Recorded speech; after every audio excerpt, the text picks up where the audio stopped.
Hey, what's up, parents and teachers? It's me, Seth with SethPerler.com. I'm an executive function coach, and I help struggling students navigate this thing called education so that they can have a great life.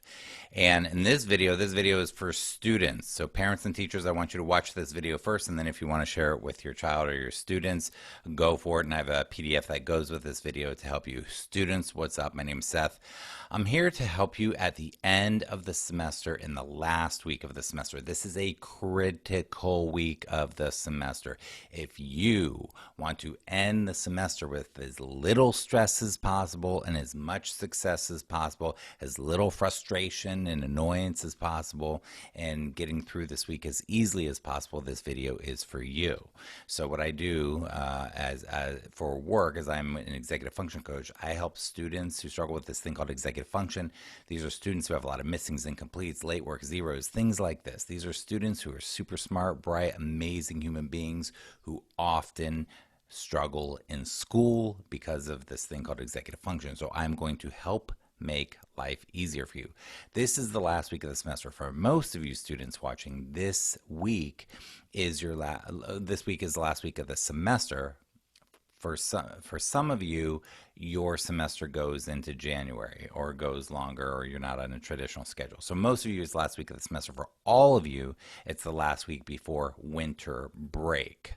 So in this last week before winter break, this is for all of you, even if your semester is not over, but these are the things that you want to know. What I'm going to do is I'm going to show you a checklist, and I'm going to help you make your life easier this week with this checklist that you can print up if you want to. So first thing that I want you to know is that what I've seen a lot of my students, what happens to them at this time in the semester is they can have a C in a class and then they get the report card and they have an F. And the reason that that happens is because they think they're on top of things, but they're not good at tracking things. And then oftentimes teachers will input a bunch of final grades at the last minute. They put those grades in, it drops you down to an F. The other thing that happens is you have final papers, final exams, final projects. Those are often due at the end of the week. And if you fail that and it pulls your whole grade down, you don't know oftentimes until you get your report card or your grades. So here is what I want you to know. There are two things I want to start off by telling you. One is that there are things that you want. Two is that there are things that you don't want. What do you want? Well, I know what you want because I'm psychic. Just kidding. Everybody wants the same thing. We want fun. We want freedom. We want a good future with choices in life. We want independence. We want to be done with our work. Okay? We all want the same thing in that sort of a way. And the actions we take now will impact all of those things. What do we not want? Well, we don't want Fs. We don't want to retake classes that we fail. We don't want summer school. We don't want a bunch of stress and anxiety. We don't want things hanging over our head. And we don't want to wait till the last minute because it's stressful and it creates worse results. So I have a checklist for you. My suggestion for the checklist is that you do it every single day this week, even today. So it's Sunday now. I suggest you do it today and then do it Monday, Tuesday, Wednesday, and Thursday, and then you're on break Friday. But guess what? I suggest you do it Friday as well, because on Friday, your teachers are still inputting grades. And if you leave some stone unturned and you don't figure out that something big is missing, you can fail even on Friday. So I do encourage you to check this out on Friday as well. Here is the checklist right here. Basically, at the beginning of it, I have this week, and then I have a little intro here that I already explained. Here's what you want, here's what you don't want, and here's my suggestion to do it every day. And you can look at that all later. I just mentioned it. Now here's the checklist. Here's what I think you should do. Number one, the most important thing is don't listen to the resistance voices in your head too much. The voices that are like, I'm not motivated, I just want to procrastinate, I'll do it later, I'll do it tomorrow. This is crunch time. I want you to try to override this thought with better thoughts. Override the thought, replace the thought. You don't just get rid of thoughts, you have to replace them. They don't just go away. You replace them. What do you replace them with? You got to have a positive mindset that says, I can do this. It's a stressful week, but I've got this. It may be hard, it may be daunting, it may be long, it may be tedious, but I got this. I can do this. This is for me and my awesome future. Not for my parents, not for Seth, not for my teachers, not for anybody. This is for me investing in my future. I've got this. And you have a serious mindset this week about focusing, that you're really going to focus well this week. Next, check your grade portal thoroughly to find missing, incomplete late work, low scores.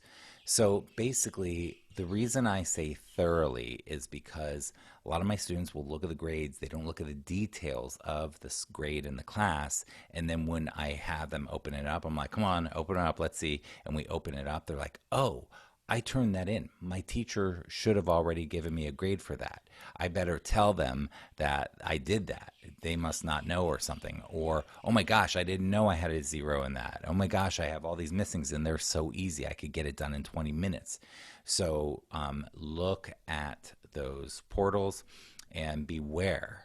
Teachers can input grades last minute, and that can really make things tank. So beware of that. Next, make a master task list of everything important from your portal check. So when you check them, everything you see, write it down, print it up, put it in Google Calendar, put it in your agenda. I don't care where you put it, on sticky notes, whatever you want to do that works for you, a whiteboard, but track everything so that you can make sure that you get everything done as best you can. You don't have to get everything done, but a lot of my students get nothing done. Now that's a recipe for disaster. So just get something done, get as much done as you can, but your master list should contain everything on the list. The next one is check all your other portal teachers, your teacher, your portals, your teacher pages, Google Classroom, Schoology, or anywhere that teachers share information. I want you to check all of it. Make sure that you've checked everything. There's the next one. Beware of teachers inputting grades, a bunch of grades all of a sudden. Check your portals daily. Email your teachers proactively to ask if everything's looking good. Now, a lot of you are going to be very resistant. Seth, I don't need to email my teachers. It feels tedious. Look, I'm telling you, I do this all the time with my students. Send a quick email. Hey, teach, what's up? I just want to make sure everything's looking good. I think I'm doing well in your class. Want to make sure that I'm not missing something crazy and that I fail all of a sudden. Just send a quick email like that. Thanks for what you do. Take care. Have a great day. Bye. Just a super quick email. And just get it off to them. You can send the same one to every single teacher if you want, but it's really important that you make sure that you're not missing something.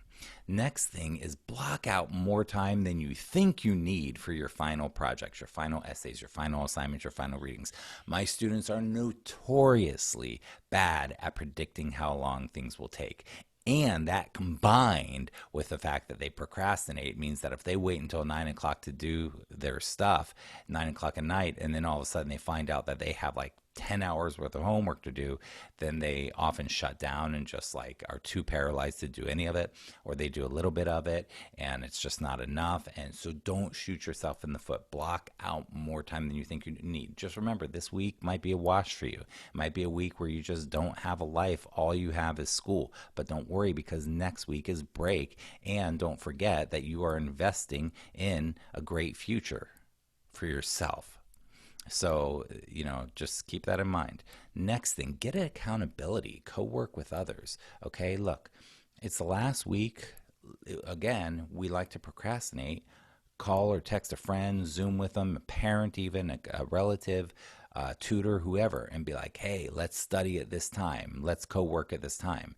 I just co-worked today with a bunch of my students. I have students all over the place, and we got on Zoom. We meet up at a determined time. We say, hey, what are you working on today? What are you working on today? Then it's really quiet, and we're just working on our stuff. And every once in a while, we talk a little bit and then get back to work. Get accountability in co-working. Don't try to just do it all yourself. Make it more fun and more interesting, and do it with other people. It helps a lot. Next, remove distractions. Look, this is for you in your life. Turn off the tab. Close the tabs. Close the things that are distracting. Turn off the social media that's distracting. It will be there. And it doesn't do much good for my life. It probably doesn't do much for your life. Like, it's a distraction. It's just like a little zap to your brain of, oh my gosh, somebody just texted me or Snapchatted me or whatever, or TikTok or whatever, or YouTube. Just turn off and close the distraction so you can focus on what you need to do. Then you can enjoy your distractions when you have time to enjoy them. So remove your distractions this week. And then every day this week, get excellent rest, eat food that truly nourishes your body and your mind, and get plenty of movement and exercise. And then the last one that I have is ask for help. Nobody wants to ask for help. It's the hardest thing to do, but all successful people, athletes, musicians, famous people, anybody you like and respect, your relatives, anybody you know who is successful, they have learned how to ask for help. They have learned how to ask for help. It's very hard. It's very humbling. It takes humility, but that is maturity. If you want to be mature, if you want to be treated more maturely, if you want to be treated like an adult, you got to act like an adult. You got to act mature. And asking for help is one of the best things you can ever do. So those are the things on the checklist right there. The thing about the rest, yep, turn off your devices at night. Get good rest. Your brain needs it. And your exercise, just do something to move your body every day. I don't care what it is. Now, I put some other things in here that can help you. You might have some papers, exams, projects, and readings. A lot of times my students have this in the last week of school. You might want to list that here. It's optional. I just made this for you. You can use it. Who are some people you can study with? Where can you study where you can concentrate? Here's just like a little guide where you can fill in, your times and stuff like that. You can create this on your own. But however you want to use it, I just wanted to put some things there to make your life easier. Yes, what I'm asking you to do is going to take time and energy, and it might seem like it's too much because you already have a lot on your plate, but it will save you way more time and energy in the end. That is called being proactive. That is what mature, successful people do. People struggle with executive function, struggle with this sort of stuff. If you practice now, it will help your life now and in your future. My name is Seth Perler. I'm an executive function coach. I hope you're having a great day. Go ahead and give me a thumbs up. Put your comment below. What do you think of this video? Leave it on YouTube, leave it on the blog. I don't really care. But if you like what I'm doing, leave a comment, leave a thumbs up, support my work, subscribe to my work, share my work, whatever you want to do. Have a great day. Be good to yourself. This is for you. Remember that. This is invest in yourself with this education. Take care. I'll see you soon.